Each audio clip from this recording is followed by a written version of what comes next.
Hello, welcome back. We're talking about social and emotional development as individuals. As we were inside of institutions, or wherever we were at in life, whatever situation we had to go through in life that caused us had to learn a lifestyle and a way of life in that particular situation: military, marriage, prison incarceration, certain jobs that required our entire lives. There are certain things that we come in life that requires our entire life. Being an addict is one of. Being an addict requires your entire life. It changes your entire life. An addiction arrests the entire person, spirit, soul, mind, and body. It owns you. It dictates when you sleep how you feel when you lay down. You become institutionalized in that situation. But you can become cognitively aware that this is not working out for me. This is unbeneficial. I don't want it anymore. I'm tired of it. And when we awaken to certain truths that help us realize that we are in an unprofitable situation in life, we can then begin to take certain steps and make certain actions to come out of it. And I call it subtractionalism. You can subtract from your life, take out any parts that's hurting you, that's not right. Anything that ain't right. One old proverb says, if your eye offend you, pluck it out. It's better than for one part of your body to be destroyed than your entire body to be destroyed. If your left arm offends you and makes you hurt, take it off. Put a tourniquet on it. Amputate it if it's got gangrene. Because it's best if that one gangrene on that arm be cut off than your whole body to get gangrene and you die. And your blood become poisoned with it. And you no longer exists. Cut it off.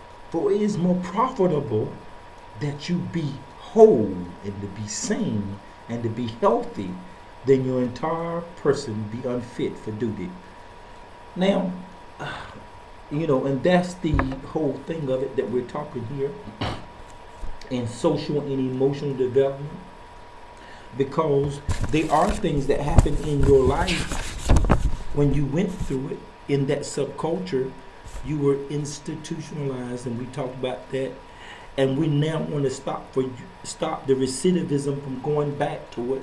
Keep going back to the same stuff that makes you hurt and keeps you in bondage, habits, hurts, and hang-ups. We want to stop that. And we know those that have been incarcerated, they lived street life, selling drugs, and making people strung out, guns and violence, crime, and it's a revolving door. Some of them same people coming back, keep coming back to this situation, keep coming back, and the cycle, it never stops.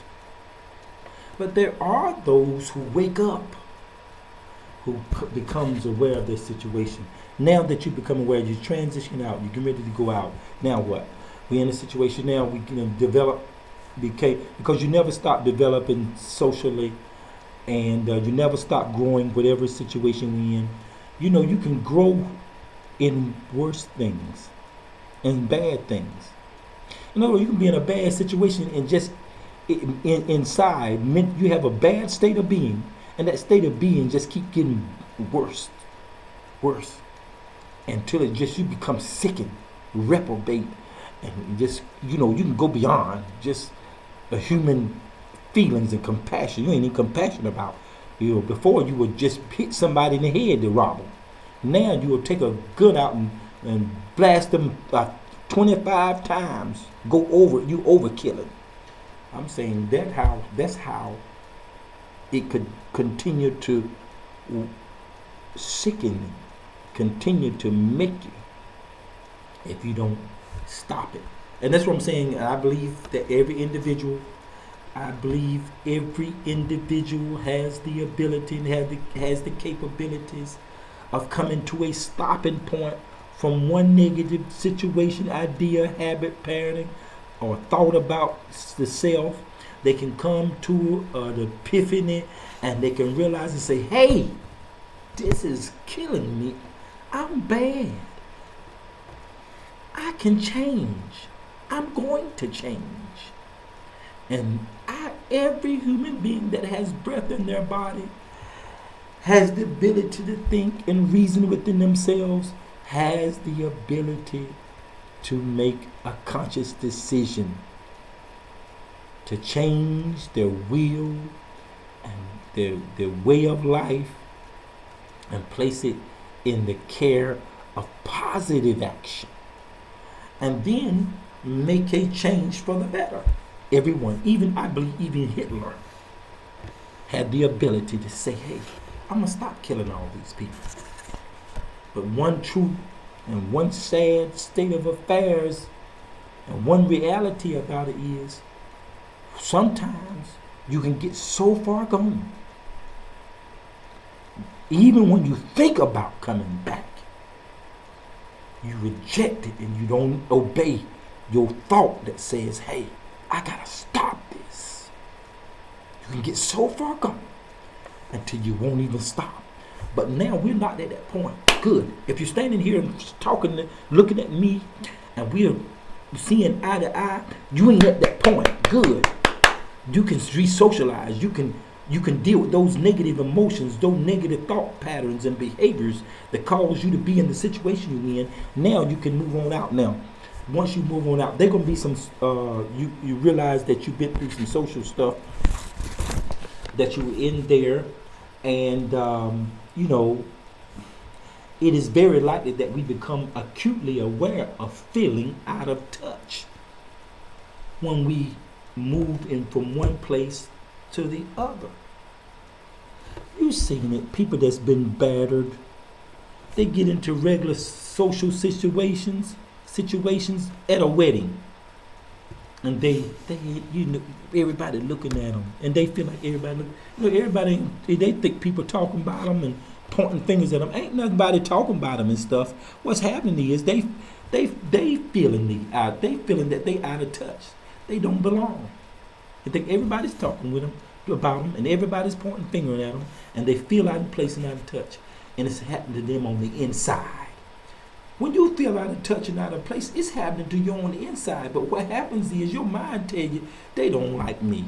They sitting there talking about me. Screw them, And there's some more words be said inside the mind to do combat, and that's your way.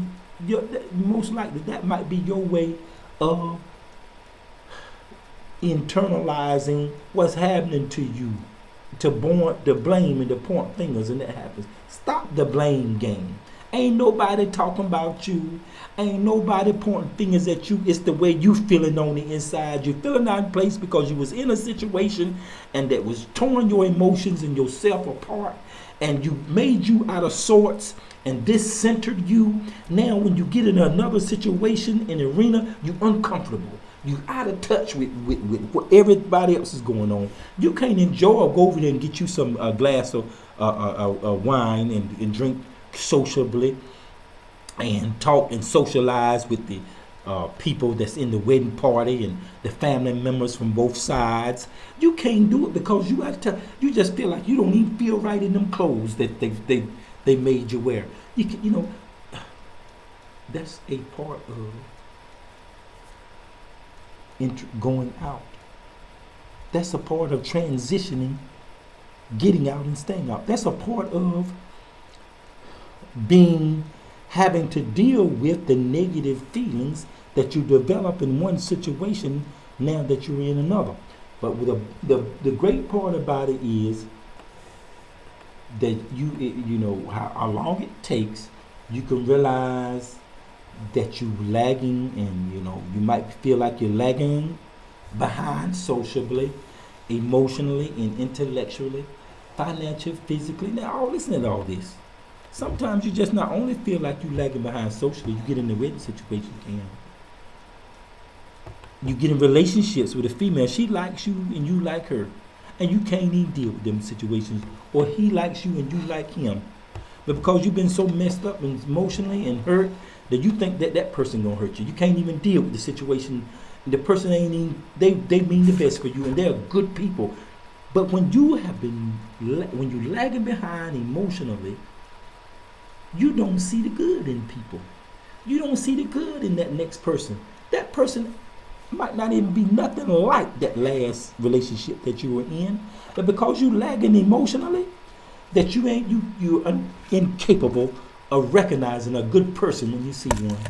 Now, the good person that really likes you and want a relationship with you, they can't enter the relationship with you now because you rejecting them. You don't want to. God knows everything within inside of you saying that's a good person.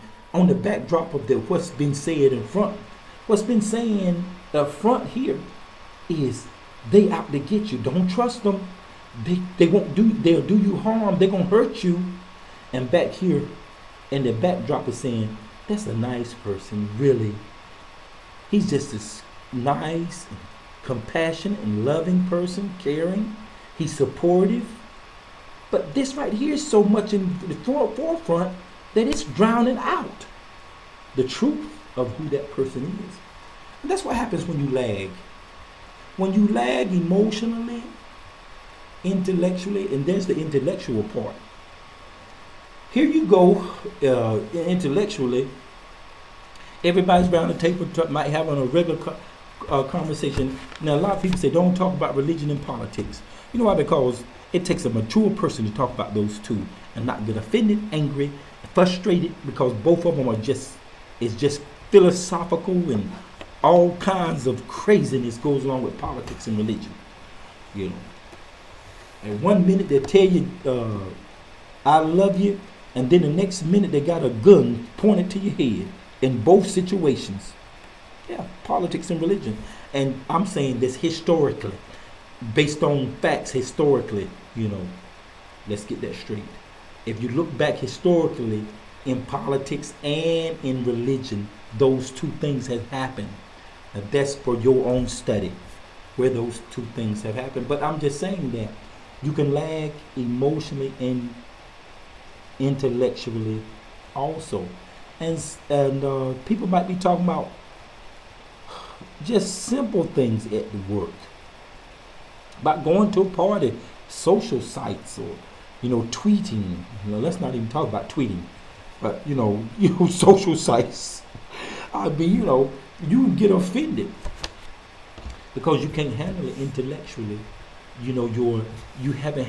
When you sit back in prison, you had all the time to read books. You had time to learn, to sharpen up your writing skills. You had time to get your reading comprehension on a much higher than a 12th grade level. You had time. But if you didn't utilize that time wisely, you lagging intellectually.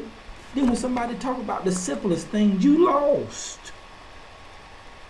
And and that right there, that brings feelings, man. That brings some bad feelings when you feel like you lagging intellectually, that you stupid. Now, when I got out, they didn't have cell phones and stuff. I was lagging, man. They didn't have cell phones and stuff. I said that the other day. They didn't have all that stuff in social medias. They didn't have that. They just didn't. They didn't have no internet, nothing that. I got out, and the world had changed. It was alien to me. I mean, you might as well been folks walking around with big eyes, big John Brown heads, and no noses. I mean, that's what I entered. I entered into a situation, man. It looked like, man, I wasn't even on planet Earth. Where in the hell, where am I? I woke up one day and I'm in the midst of a black wormhole. I mean, and it was just like that. So I had to had to be cognitive of it. And it's so beautiful now because I'm so glad apart that I'm not dead. You know, if those that want to die, you know, they go ahead and it scares the hell. If something like that scares you, just think if you was in cryogenics says that you can freeze the body and then thaw it out real good at an instant and preserve it over time, years and years, hundreds of years. Cryogenics and so it's a study and they practicing on it now, bringing and keeping tissue alive and everything. Well, anyway, just think about it. You've been frozen for 200 or 300 years, and they wake up, and everything is just. You look around, and they're going bubbles flying around you. You woke up, and it scares the mess out of you. You know, the person that can't deal with it take a gun and blow their head off. What I'm saying is, you don't have to do that. Okay, we come to end of another session. I have a good time talking about these things.